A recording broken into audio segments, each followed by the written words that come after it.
Welcome back to the final hour of today's Drive Time with me, Kevin O'Sullivan. In half an hour or so, I'll be joined by the great Kinsey Schofield. Lots to talk about with Princess Meghan at the moment. She's given the most extraordinary interview to Harper's Bazaar magazine, which I might call bizarre. We'll talk about that later, but let's talk about something perhaps a little bit more important right away. The latest, what I'm going to say, madness on the trans front. And to discuss this is the great Olympic legend, medalist and author Sharron Davies. Welcome, Sharron. Good evening, Kevin. How are you? I'm very, very well. But I tell you what, I get almost more confused and a bit more angry every day.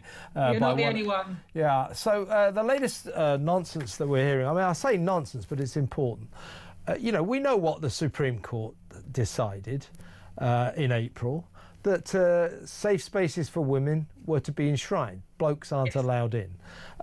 Bridget Phillipson has received the the Equality and Human Rights Commission advice on this and has not moved, hasn't done anything about it. Meanwhile, councils, NHS trusts, businesses are all still allowing trans women, blokes in dresses, into women's safe spaces, saying that they are waiting for guidance. I don't see why they need guidance, but the madness that I'm talking about is there seems to be some suggestion that going forward, some trans women, I don't really like calling them trans women, by the way, as far as I'm trans-identifying males, which is exactly what they are. Well, I prefer blokes in dresses, to be honest with you, but I'll take your nicer description. But this new thing is that some trans women may be allowed into women's safe spaces if they look good.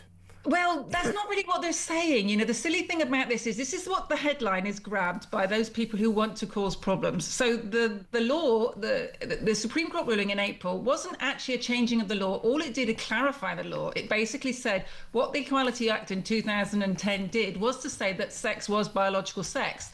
The problem was that Stonewall decided to impart Stonewall law, and that was allowed to go on for 10 years where the law was changed and misrepresented deliberately. And it absolutely was done in sport, and they threatened to sue sports, and sports buckled, and they went the route of least resistance, which was to throw their women's sportsmen under the bus. So obviously we had the Supreme Court ruling that told us that actually, do you know what, it is biological sex. Women should have privacy and dignity to their bathrooms, their changing rooms, their short and long lists, and their sports. And as you so rightly said, we've been waiting for the guidance.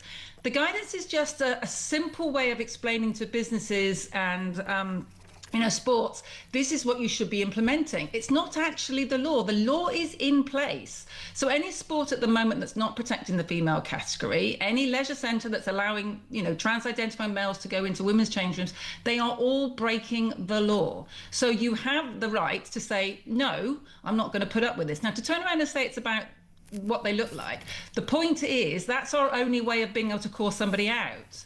So it's basically, if a male was to walk into a woman's change room, the only way we have to call them out is to say, excuse me, but you look like a man, you probably are a man, I'm calling you a man, please tell me that you're not a man, because otherwise you shouldn't be in here. Right. So it's nothing to do with, right, well, you don't look good enough so you can't come in. It's the only tool that we have to be able to call them out. Because believe it or not, things like driving licenses and even passports are self-identification. You don't even need a GRC for those, right? Gender recognition certificate. You can literally decide yourself, anyone. You're joking. Passport. No, I'm not. Passport. I'm not. Yeah, passports as well. That's ridiculous. So therefore, we have no way of saying to these people, show me this document, because those documents, I've got a lie on them. They've got, the wrong sex box is ticked. So the only thing we have is our eyes. That's the only thing we have left to say, you shouldn't be in here, please leave. So the answer to this is males, trans-identifying males, do not go into women's spaces that you shouldn't be in, because then we're not going to say to you, please leave. And that's the simple answer to all of this, isn't it, really? Just don't go in there, because it's, you're breaking the law. Absolutely. Now, as I said earlier, the councils, NHS trusts, businesses, who are still allowing trans women into... 34 sports, Kevin. 34 sports still in the UK allow males to identify into women's sports. Ridiculous. Even with the IOC stuff last week, which was great, to see that they're moving towards protecting the female category, hopefully bringing sex screening in across the whole board. we still have sports here in the UK. And what happens is that women self-exclude. So if, let's just say, you've got a golf tournament going on, two clubs playing each other, a woman turns up and she's been put against a man, she just doesn't want to do it, so she self-excludes, so she stops going. If a woman goes to a workout program and there's a man in the change rooms all the time and nobody's paying any attention or supporting them, they stop going. Young kids, if they're coming up against boys, if they're racing and competing against boys, they give up. So I don't understand it when only 5% of the sponsorship dollar goes to our young girls. 20 media pieces, 1 will be for women.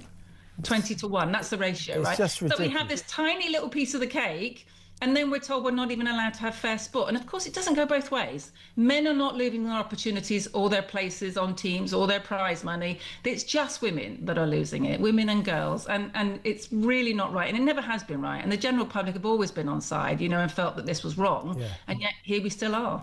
And what do you make of this? The guidance from on all of this after the Supreme Court's ruling from the Equality and Human Rights Commission was handed to ministers 3 months ago, but has so far not been published by the Minister for Women and Equalities, Bridget Phillipson. So what is that about? Well, let me just read this. Why is she dragging her heels, Sharron? Yeah, God knows. Because unfortunately, she's frightened of her backbenchers. That's what the problem is. So this is what it says in the guidance. Rules in sport must be applied strictly on the basis of biological sex. Otherwise, this is indirect sex discrimination. That is in that guidance that's sitting in her in tray and has been there for 11 weeks. And so do you know Tracy Edwards of Maiden? Wonderful captain that was the first Whitbread, lady. Oh, yeah, sure. Yep. So Tracy Edwards and I have started the Women's Sports Union. You've got the Women's Sports Union. Tell us about it. I've got a release on it. We have now set up our organisation, and our strapline is to support, protect and grow female participation. We'd love for it to be all about just supporting and growing female participation, but right now it's going to be about protecting. And we are going to come after these organisations. We are going to come after the individual CEOs who aren't doing their jobs. We're going to explain to them that they have no public liability insurance because they're also breaking the law. And if they won't listen to us, explain to them nicely how they're not doing what they should be doing, then we will start suing them. So that's what we're going to do next. The Women's Sports Union, everybody. Please come and support us, donate, join us, help us, because we obviously need your money to be able to go after these people, but we want to be able to protect women and girls sport for all our young girls going forward. They deserve it. And in all the work that you do, all the great work you do for this cause, this very important cause, I mean, women's sport is at stake here. You cannot have guys competing against women. It's ridiculous, and it will destroy women's sport. It is destroying. It's destroying pathways, and people are just walking away. It's a real shame. Do you know, we used to lose girls from sport at 14 and 15. We're now losing them at 11. Well, I'm getting the impression, Sharron, that you don't feel, I think that the government should be supporting you all the way here, but they're not, are they? Bridget Phillipson they're cowardly. They are literally shaking. Bridget Phillipson is shaking in her boots. She has scared witless of her backbenchers, her LGBT activist backbenchers. And that's what this is all about. They don't like what the Supreme Court, had clarified. Therefore, they don't like the guidance because the guidance is just what the Supreme Court have clarified. And so they're making her hold it up. And then to turn around and say, well, this is to stop people suing. Actually, that's the opposite, because right now we're having to sue. That's the only thing that we have to do, is to be able to sue. So we're all waiting for this guidance so we can stop suing, because then the law will be put in place.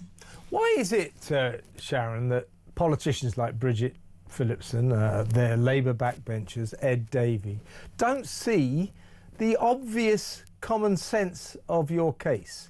It's obvious. You can't have blokes competing against women because the blokes are stronger, faster, biologically, physically superior. I'm not saying they're mentally superior by any measure, probably the opposite, actually. But you know what I'm saying? Your case is obvious, and yet you have all these ostensibly, Oxbridge-educated people, senior politicians, who refuse to listen to you. It's insanity. They're just, honestly, are so intimidated. It's untrue. We know that, don't we? We know that from all sorts of policies, whether it's about trying to, reduce welfare or whatever it is. They cannot get these policies through because of their activist backbenchers. What I think is the biggest shame with all of this is we all want more people to do sport. You know, I want everyone to do sport. I absolutely don't want anyone that identifies as trans not to be included and to be involved in sport. You know, it's been my life. I love it. I want more people to do it. And we definitely need it for our mental health. So why haven't they been thinking outside of the box? Instead of just throwing women's sport under the bus, why aren't these people capable of working out how we can include everybody without sacrificing female athletes? And that I find so lazy and incompetent. And, you know, there are ways around dealing with this. And are you encouraged, at least, the next Olympics are in America, and Donald Trump's getting pretty hard line about this. He's saying that if he discovers any Olympic athletes are on their way and they're trans and they are destined or consigned to compete in a sport against a biologically opposite sex, he won't give them a visa. I mean, you've got an ally in Donald Trump, haven't you? Yeah, we do, don't we? I mean, and that's obviously putting a lot of pressure on the IOC. You know, they're very aware of the fact that the games are in Los Angeles and they've got to be able to work with the American government. The only thing that worries me at the moment is DSD athletes. Now, DSD athletes, you know, it's a slightly different situation, but it's still at the same end result. It's just difference of sexual development. So Caster Semenya, for example, the halfway people. Well, they're not. So that's the confusion. All right, okay. There is no halfway. I'm being ignorant again, Let me explain this to you. Someone like Caster Semenya is fully male. Right. Their DSD can only happen to someone who's biologically male. Right. So when Caster was born, unfortunately, Caster had very small genitalia, was picked up and they went, oh, it must be a little girl, and off they went. They went through full male puberty. They have male levels of testosterone. They are a male. They produce sperm. They are a male. All right. Right. And that is the DSD that we see. And athletics had 135 since 2000 when they removed the sex screening, just in track and field alone, which is one of the biggest reasons why track and field have brought sex screening in. So there will be some sports, regardless, which will have sex screening, but we're hoping it will be across every sport. And what's happening? Tell me, Sharron, they have banned men from competing in boxing, women's boxing, haven't they? Gosh, after last summer. What did we have in the last Olympics? It was like kind of a new event. It was going for the gold medal in domestic violence. It was really harrowing to watch. They're not going to let that happen again, are they? No, I think that did actually wake an awful lot of people up. You know, I think over the last 10 years, we've been waiting for a woman to literally be paralysed or killed, you know, in a contact sport like rugby or boxing. The thing that was ridiculous last year with Paris is that actually the World Boxing Association already brought sex screening in. So Khalifa was already banned. They weren't allowed to take part in the 2023 World Championships. But because they'd fallen out with the IOC decided to run boxing themselves. And their criteria was if you have an F on your passport. That was it, right? So that was how we got to this ludicrous state of affairs. They have now, the new Boxing Association have brought sex screening in. So that will not happen going forward. But the fact that it was allowed to happen and those women were put at that much risk, you know, last year in Paris, I think was a very big wake-up call for the IOC. And it did wake an awful lot of people up to how dangerous and how stupid this situation was. Yeah, it was harrowing to watch. I'm glad they're putting a stop to that. But they need to put a stop to all sports allowing men to compete against women, and I know that you won't stop until that happens, and here's to you for that, Sharron. Always a pleasure to talk to you. Thank you so much. The great Sharron Davies there. Let me know what you think about all that. 0344 499 1000.